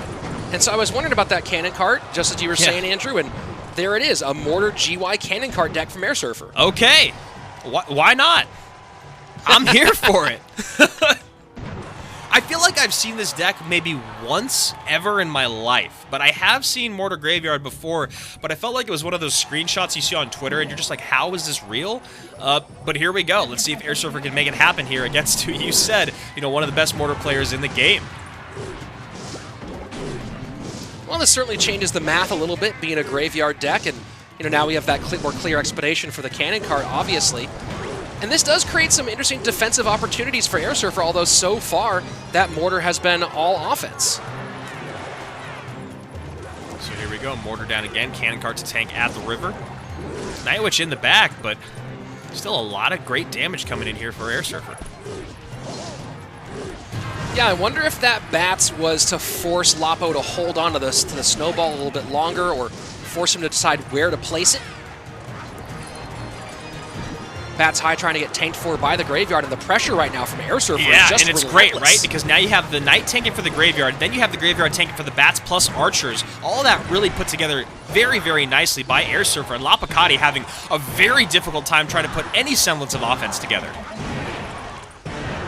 And the arrows along with the delivery, so 2-3 elixir spells that get a lot of spread and potentially a lot of value. Especially against that flying machine. And there it is. Finally comes out the Golem. So you have the mortar to pull the Golem, Cannon Cart phase 2 to pull the Golem. What you don't have is the typical amount of DPS. Yeah, and you see right there, the mortar does get a shot being played up high, able to cycle back around, get another one down defensively. You have great DPS from the Cannon Cart and the Archers, but yeah, what you're talking about there, a little bit harder to focus on these units behind. And now Golem again. So I doubt we'll see Mortar get another shot on tower. If it's always possible. But right now, Golem picking up some of the aggro, Night Witch in the back to help with defense. That's a lot of damage, though, and now we're getting to the point where Air Surfer could get into spell cycle range, although it's only the arrows yeah, so on he's going to tower. play these bats high. There they are to catch that Flying Machine. Flying Machine going to go off the board because that's going to be a menace to that mortar. Baby Dragon in, though. Golem going to tower. This is a little bit of trouble here for Air Surfer. However, manages it really well with that arrows coming in at the end. And Lapo just trying to put pressure on, not give Air Surfer any breathing room to mount offense, any breathing room to get a graveyard down, and that snowball was great. Flying Machine, though, picked up by the archers. Yeah, that was Lapo's chance. That was his moment, I think, to win the game. It does feel like right now it is going to be Air Surfer to run away with this one. He needs to get 2 more arrows down, though, I believe, in order to win this game. Golem high. Night Witch in front of the Golem. Graveyard down. Fireball trying to make some room. Graveyard in. Skeletons get a hit. Skeletons get a second hit. There's the arrows. And Air Surfer, Mortar, Cannon Cart, Graveyard to open things up against La Picati, and now a chance to 4-0 Space Station and take complete control of Group B. Wow, what a crazy matchup there for Air Surfer. Having that Mortar to be able to pull the Golem time and time again, the arrows doing so much against the Night Witch, the Flying Machine, and of course the Skeletons, but also the very quick cycle, and the Graveyard is the win condition. Just such an interesting deck, but a great, great matchup here for Air Surfer. Yeah, that was certainly a lot of fun to watch. The Golem made it interesting, but you know, the big issue here is you know, you're looking at Golem decks and running Fireball versus running Lightning. And Fireball certainly was good against the archers, but hard to break through the rest of them. Kind of the moment where it was like, wow, Lapo might be able to turn things around, but Air Surfer, once this night comes down, that's kind of when you get back to getting your head above water, back to being able to breathe. Lapo goes on a great, great run there for a little bit, looking to even things up, but still down by about 1,300 damage. Just Air Surfer had his number this time. That Royal Delivery as well, being played up high, provided so much utility in getting rid of any bats that had already spawned and pushing that Baby Dragon away from the archers. Yeah, and it was difficult. You know, you're looking at the deck construction here and trying to think about what are the options for Lapo on defense against the Graveyard, right? Like, if you're looking at the actual deck construction, not a lot of cards that specifically go, this is great against Graveyard. So those Graveyards continuously getting good value, trying to find creative ways to play defense against it, but gets around quickly, puts pressure on, and overall a great performance for Air Surfer. So talk about confidence. Now 2 chances to close this thing out for Misfits. Already against Space Station, which seems like I'm not saying the correct things, but I actually am. I promise you I actually am. And we did get a little bit of note here from League Ops in between those games, because we did see people in the chat asking a little bit earlier who has actually been eliminated, who's making it through. So the only thing we know so far is that Chivas has been eliminated, and Cream has clinched playoffs, but Liquid must sweep Dig to make it into playoffs in their final match. That's the final official word from League Ops as of right now. Very, very interesting stuff, man. Very interesting stuff that Liquid has to sweep Dig to steal a spot. And you know what? I'll tell you this right now, Andrew. Liquid's completely capable of doing it. There's no question that they can sweep Dig. But Dig's looking really good this season. The under Dig is doing a great job so far here. So I definitely would not be sitting there betting the house on Liquid yet. Yeah, I agree. Here we go. Air Surfer, match point, back to what's on the docket. SSG, and of course, Misfits. So might be going quick again here for both sides, potentially. Oh, this is interesting. High Magic Archer from La Picati. So Graveyard looking like for Air Surfer one more time. Yeah, looks like a throwback. Well, with how much Prince has been popular, Tombstone's kind of risen back into the Graveyard meta a little bit. Yeah, Prince is everywhere.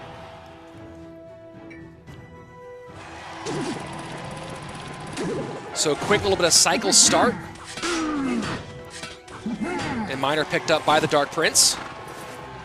Yep. And there you go. So that Tombstone going to feel like a good idea as long as the Magic Archer doesn't take it off the board over and over again. Yeah, and we'll see what happens the next time Air Surfer plays that Tombstone, see if he tries to catch a high Magic Archer. So defensive graveyard and barb barrel, and Log forced out. Baby Dragon might get a shot here, and Lapo does choose to take the one belch. Yeah, for a 1 elixir lead, but, you know, I feel like Air Surfer did come out on top of that.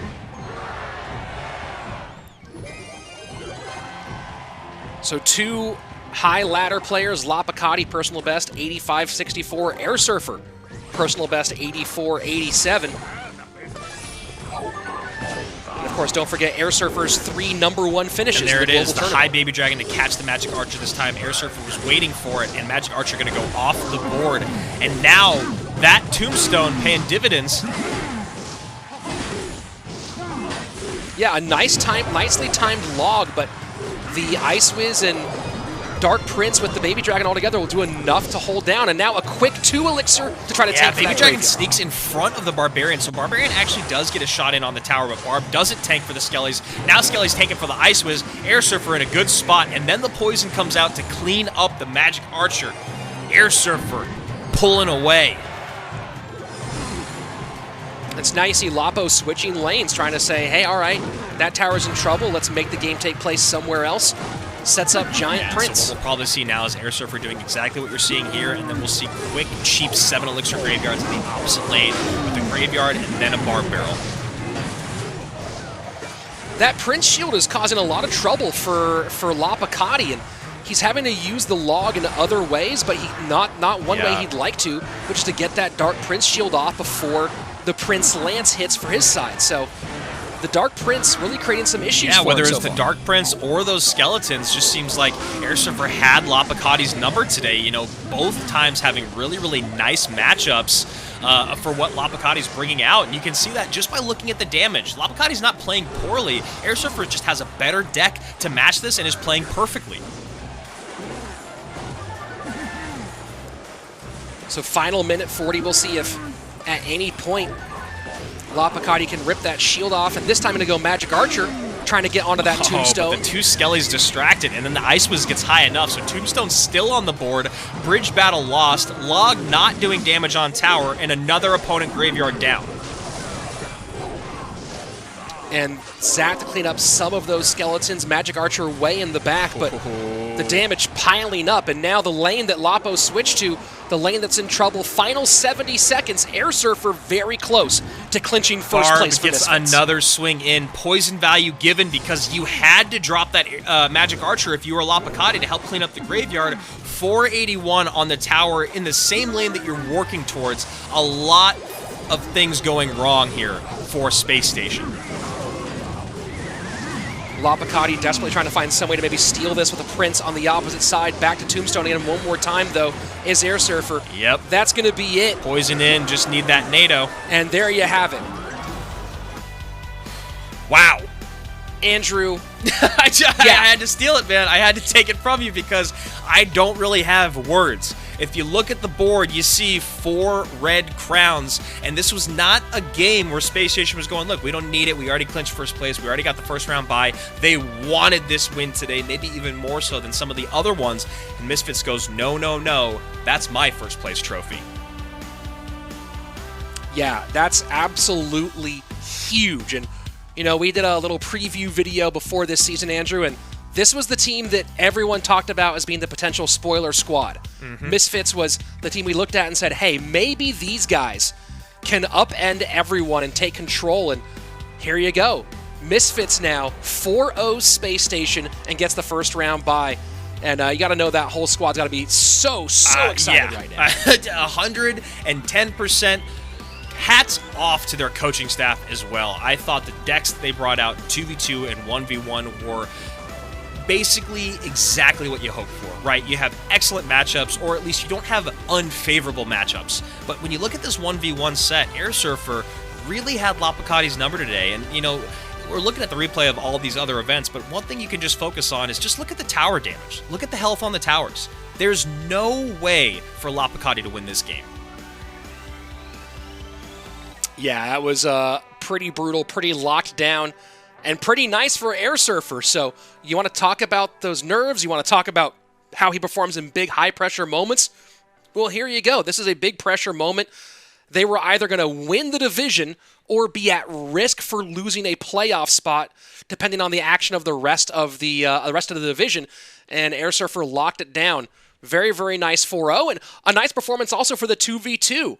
Razzer and Dip working together, getting it done in that side as well. So hats off to Misfits top to bottom, and we now have at least some of our playoff picture settled. Misfits going through in first place, and Spacestation guaranteed their spot through as well. Now waiting to see who will meet them in the first round for group. One thing we highlighted in the win for Cream earlier was that they did it without Pedro. Well, one thing to highlight from Misfits in this season is they've done it with their entire squad in every set. They've had guys come through in King of the Hill. They've had guys to come through in 1v1 and in 2v2. So, yeah, again, maybe it wasn't as clean all throughout, but what you do have is a fully functioning squad that you know can take it to the limit in every set where you need them. It's not about luck. It's about putting together a great roster. Yeah, and they really have done that. A lot of great moves in the offseason for Misfits. Let's take a look at our standings in Group A. Tribe Gaming currently in control at 3-0 with Dig and Cream Royale Betis as the other two, but Cream Royale Betis, despite being in third place, Dig still is not secure. It all comes down to that matchup next weekend. If Team Liquid can sweep, then they take the place of Dig in playoffs. Chivas Esports needs to regroup and look at the fall. That's exactly what they need to do. And as we go over to Group B, another squad that might need to regroup and look at the fall and look at actually picking up some wins there is a team that I don't think any of us expected to be mentioning in Team Queso there at the very far right side of your screen at 0-3. Potential to also go 0-4 with the big goose egg. SK Gaming at 1-2, our former CRL West champions. Pain Gaming at 1-2. Spacestation gets dethroned down to 3-1. Their regular season is done, but we'll definitely be seeing more of them in playoffs. And Misfits now with the clinch in Group B. First spot.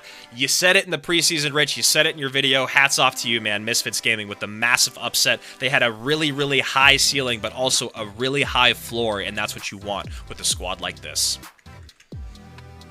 Yeah, Andrew, and I am so excited for next week's matches because we have some serious stuff on the line with this one. Tribe and Cream have both clinched their way through into the playoffs, but I believe, we'll have to double check this one, I believe that that's going to be a match for first place in Group A. If Cream beats whoever wins that one, I believe will end up clinching first place. And then on the other side of it, Misfits Queso, one that's pretty much already done. But look at Sunday, Andrew. Dig and Liquid playing for a playoff spot, and Pain and SK playing for that number 3 spot. It's going to be an incredible weekend next weekend, and you guys know exactly where to find us, right? You do. Wait, say it with me now. Say it. YouTube. So guys, 10 a.m. on the West, 1 p.m. on the East. Those matches are huge. I have no idea what to expect. All I know is that those matches on Sunday are going to be out of this world. They're going to be battling it out for the playoffs. So anyway, I was excited about YouTube. Let's get to it now. Follow us on YouTube. Subscribe. Turn on notifications. That's where we are every single weekend. But you can also follow us on Twitter. That's Rich Slayton.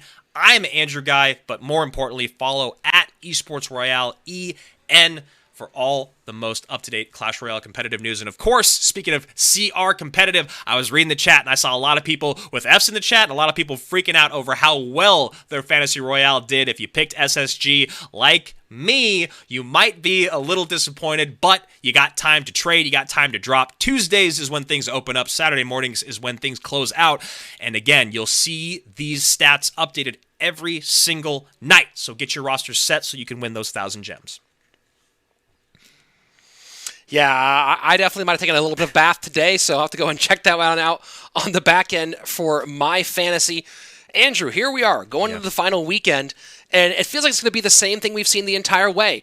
Unpredictable, tight, close, and, you know, while I do think that a longer season format does sort of separate the wheat from the chaff, so to speak, I gotta say, this short group stage gives it that verve, that excitement, that explosion where you really do not know what to expect. When every single match matters, when teams aren't eliminated weeks before we get to playoffs, it's more exciting. When we're sitting here with 1 week left and we only know that 2 squads essentially are locked in, that's what it's all about. That's what playoff sports is all about, and we are providing it here at CRL.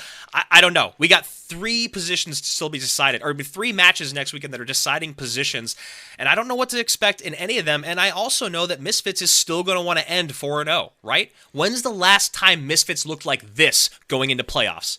Never. I mean, going all the way back to CRL EU, we had trouble with Misfits, right? CRL EU, Misfits performed poorly, and CRL 2019, Misfits couldn't find their rhythm. Finally here, and one thing that Misfits has always had trouble with, the 2v2, Razor and Dip, locking it down. Big time pickup in the offseason. So Misfits seems like they may have finally found the magic to get the results that they want. I could not agree with you more. Very, very happy for the Bad Bunnies coming out on top. Very happy to have you guys joining us once again. I don't know, man. I got a lot to think about here in this next week. Yeah, I'm super excited about it. Hopefully you enjoyed yourselves as well. Everyone, make sure you go drink some water and maybe exercise a little bit. Take care of your body. Take care of yourself. We'll see you guys next weekend right back here for CRL West.